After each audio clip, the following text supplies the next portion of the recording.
Shakespeare wrote that heavy is the head that wears the crown. The Grateful Dead sang it's a long, long way to the top of the world, but it's only a short fall back down. And of course, the great Conbro Chill once said it's lonely at the top of the charts in his song titled Lonely at the Top of the Charts.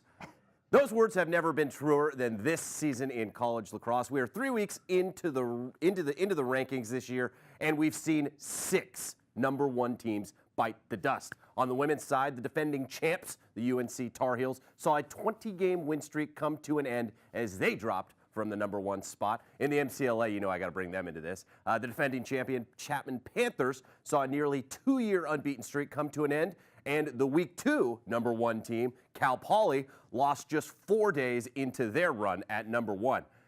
Now in Division 1, it has been utter chaos. 3 teams have ascended to the pinnacle of college lacrosse. 3 teams have fallen. But this weekend, the wheels really came off. There were 2 teams tied at number 1 in the poll, which is something we need to talk about anyway.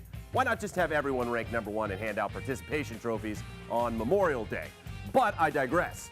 The 2017 number 1 curse came for everyone this week. Denver lost at home to UNC in pretty convincing fashion. Denver never loses at home. That was only the 8th home loss since Coach Tierney took over in 2010. Okay, so the Pios lost. That should clear this whole thing up, right?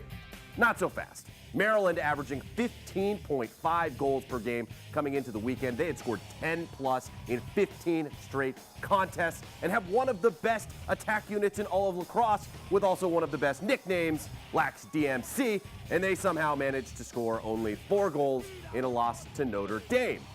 But the curse wasn't happy with just taking down the number 1 teams. It also took down Hopkins, which was the only other team to get any first place votes, and they got 5 of them.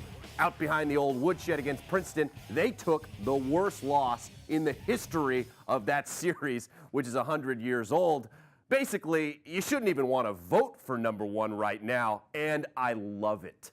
This is as wide open as it's been in years. You keep taking those L's, number 1. Parity is great for the fans, great for the game, and it gives us something to talk about on Lacrosse Now Face-Off every day at 5:30 p.m. Eastern, only here on Lax Sports Network.